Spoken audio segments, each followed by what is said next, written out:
Costa Rica is one of the most popular tourist destinations in the world, with more than 1 million visitors in the past year alone. Faith Mulvihill took it a step further and moved here 2 years ago from New York. This former flight attendant lives in an airplane. I go way back, working in the airline business, and I've worked for quite a few airlines in my day. And at one time when I was a kid, I was a flight attendant.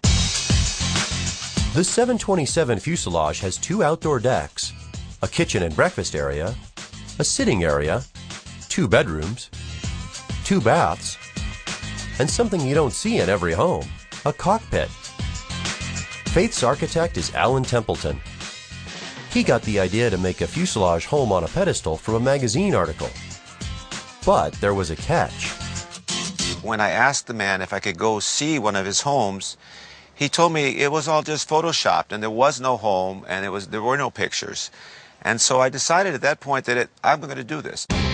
And it took some doing. Finding a fuselage wasn't a problem. There was a decertified one at the airport that was being used for fire drills.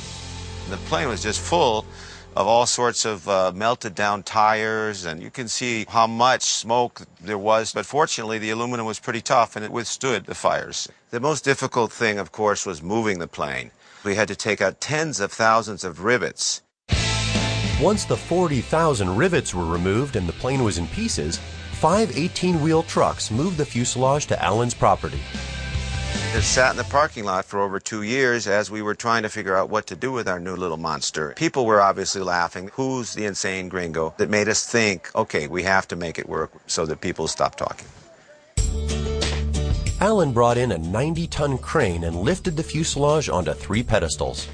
The original plan had the plane sitting on its wheels, but the 22-year-old tires kept deflating and had to be filled with concrete to stabilize the plane. Now it's a complete home with all the amenities. We're actually standing over one of the wings. This area was built as a fantastic balcony for year-round outdoor living. Early in the morning, too, the monkeys come. We've even had instances where they're actually peeking in the windows at us. There's another deck on the second wing that has a view of the ocean. Look at that view. Is that amazing? That is Manuel Antonio National Park. How's that for your backyard? In addition to the outdoor dining areas, there's a small breakfast nook and kitchenette. Down a few stairs is a small living area. As far as sit in the evening and catch up on world events on television, this window was probably one of the main service doors on the aircraft. Next to the TV room is the master bedroom. The whole plane is lined with teak that was locally harvested. But the bedroom has an added appeal for this former flight attendant. Well, there's so many portholes, it really is like my windows on the world. And each one gives you a unique view. When you're on the airplane, you only get one window. Here, I have a view from everyone's window. The 60 windows aren't the only remnants of the plane. We're in the cockpit. How cool is that? They actually put the seats back in the way it would have been in the cockpit. So I think it's really cool. And here is my shower. I get to shower every morning looking out over the jungle and the rainforest. Absolutely spectacular. On the other side of the kitchen, in the back of the plane, is the guest bedroom.